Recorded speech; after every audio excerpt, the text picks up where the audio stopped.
मित्र श्रीमान कैलाश विजयवर्गीय जी, हम भली भांति परिचित हैं और मध्य प्रदेश में वरिष्ठ मंत्री रहे और अभी राष्ट्रीय महामंत्री हैं। उत्तराखंड में जो कांग्रेस के द्वारा ही वहाँ जो संकट है उस पर जो लगातार झूठे भाजपा पर वो लगा रहे हैं, उसी संदर्भ में कैलाश जी आपके साथ बातचीत करेंगे। भारतीय जनता पार्टी की भूमिका लगातार जिस तरीके से राहुल जी से लेकर हरीश रावत जी ने आरोप लगाए हैं, उसका आज बहुत स्पष्ट रूप से पर्दाफाश हो गया। ये कांग्रेस की अपनी आंतरिक लड़ाई। मैं थोड़ी पृष्ठभूमि में जाना चाहता हूं कि संवैधानिक संकट पहले दिन से है। 18 तारीख को जब बजट पेश होना था, हमने सुबह ही गवर्नर साहब को हमारे नेता प्रतिपक्ष अजय जी ने एक पत्र दिया था, उनसे मिलकर कहा था कि हम आज डिवीजन चाहते हैं, मतदान कराना चाहते हैं।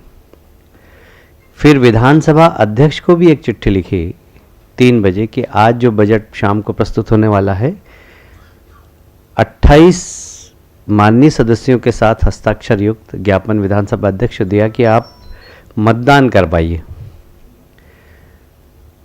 मतदान नहीं कराया। शोर शराबे के बीच में अल्पमत में होने के बाद भी सरकार बजट पारित हो गया। हम सब लोग गवर्नर साहब के पास गए, 35 विधायकों की परेड कराई। एक विधायक हमारे जेल में थे। 70 की विधानसभा है, 36 विधायकों के साथ हम गवर्नर साहब के पास गए। गवर्नर साहब ने पूरी वीडियोग्राफी 36 विधायकों की ली।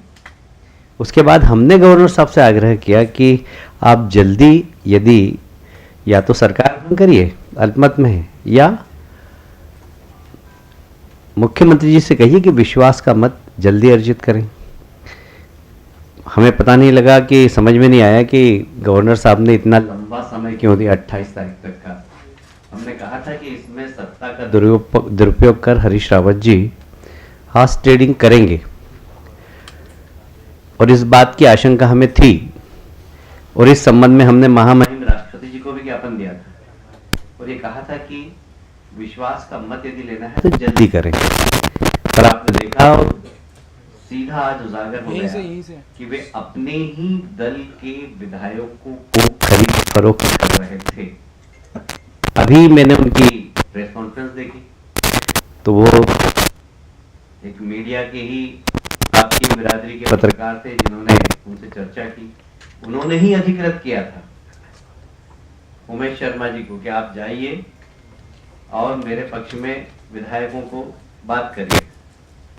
और अब वो उनके खिलाफ जहर उगल रहे थे।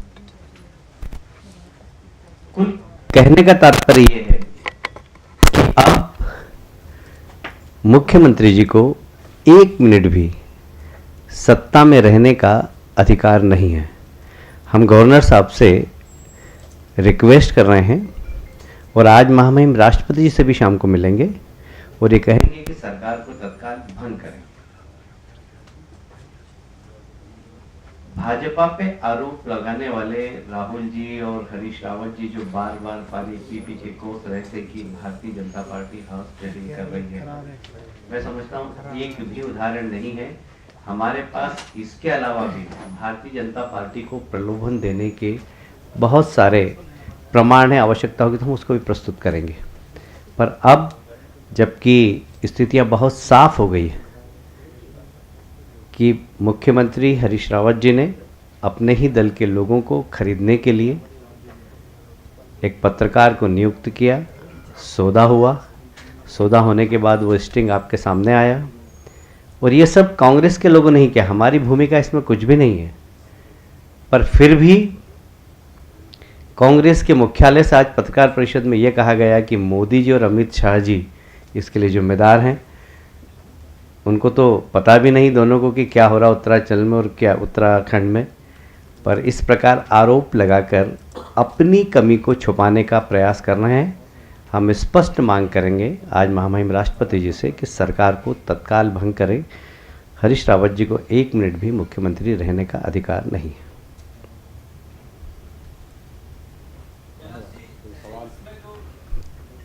प्लीज़। इस वीडियो में जो बातचीत हो रही है उसमें पैसे की बातचीत कर रही 25 नहीं 15 और डन, और इसके बाद हरीश रावत जी ये कह रहे हैं कि 1-2 टॉपअप करके मैं 29 को दे दूंगा। तो इसमें आपका भी नाम एक जगह जिक्र किया गया है और श्याम जाजू जी का क्या कहना है? क्या आप लोगों का कांग्रेस से कोई लेना देना, जिस तरह से कांग्रेस आरोप लगा रही है कि 2 नेता हैंडल कर रहे हैं, और दूसरा हरीश रावत जी जिस तरह से प्रदेश के मुख्यमंत्री डील कर रहे हैं, क्या ये शर्मनाक नहीं? देखिए, बहुत शर्मनाक है, पहली बात। दूसरी बात, हम सिर्फ हमारे विधायक तक ही सीमित थे। आज भी कांग्रेस के विधायक अपने हिसाब से विजय बहुगुणा जी के साथ रह रहे हैं, हमारे साथ नहीं है।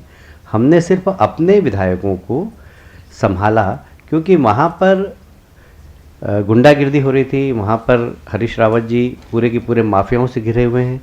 वहाँ भू माफिया है, वहाँ वन माफिया है, वहाँ खनन माफिया है, वहाँ पर तमाम माफिया और शराब माफिया हैं। इन माफियाओं से घिरे हुए हैं। तो हम अपने विधायकों को सिर्फ सुरक्षित रखने के लिए हमने यहाँ बुलाया है। और इसलिए ये बात सही है कि हम उसमें इतने ही इन्वॉल्व थे कि हमारे दल के विधायक सुरक्षित रहे। राष्ट्रपति जी के हमने पत्र भेजा है और उन्होंने कहा है कि शाम को हम 6 बजे के आसपास बुलवा सकते हैं। अब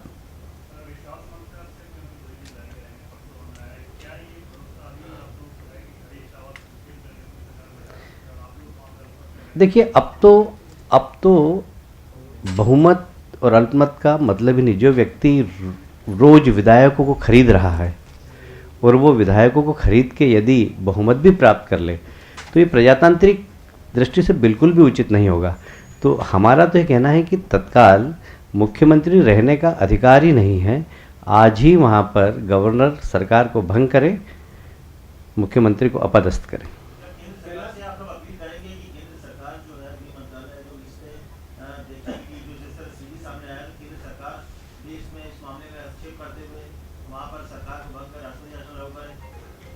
हम चाहेंगे गवर्नर तत्काल रिपोर्ट यहाँ पर भेजे और उसके बाद महामहिम राष्ट्रपति जी से हम मिलेंगे और उसके बाद आवश्यकता हुई तो गृह मंत्री जी और प्रधानमंत्री जी से भी मिलेंगे। सीडी सामने आने के बाद मुख्यमंत्री हरीश रावत साहब ने प्रेस कॉन्फ्रेंस की, उन्होंने एक लाइन भी सीडी की ऑथेंटिसिटी पर कुछ नहीं कहा। वो सिर्फ चैनल पर हमला करते रहे, स्टिंग करने वाले एलिमेंट्स पर हमला करते रहे, लेकिन सीडी जेन्युइन है या नहीं इस पर उन्होंने एक लाइन नहीं। देखिए, जिन्होंने स्टिंग ऑपरेशन किया है, हरीश रावत जी ने पिछली बार भी सरकार बनवाने में उनकी मदद ली थी। उस सीडी की चर्चा से स्पष्ट होता है कि पिछली बार भी आपने ऐसा किया था, ऐसा नहीं हो पिछली बार जैसा हो जाए, कमिटमेंट वाली बात। तो इससे लगता है कि जो पत्रकार बंधु हैं उनके और मुख्यमंत्री जी के बहुत अच्छे ताल्लुकात थे और उन्होंने ही जवाबदारी दी थी कि आप मेरे दल के विधायकों से बात करिए और इस बहुमत बनाने में मेरा सहयोग प्रदान करिए। उस सीडी से बहुत साफ हो रहा, मैंने बहुत उसको बारीकी से देखा है।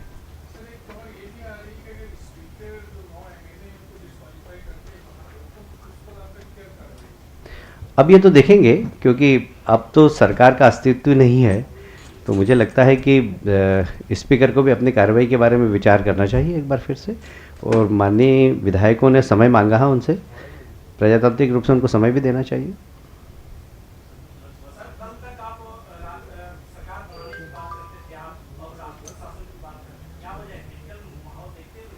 नहीं, कोई माहौल नहीं। हम बाद में आवश्यकता हुई तो सरकार बनाने का दावा भी प्रस्तुत करेंगे, पर अभी मुख्यमंत्री रहते हुए हरीश रावत जी जिस प्रकार पद का दुरुपयोग कर रहे हैं, पहले वहां से अपदस्थ हो ये मांग कर रहे हैं।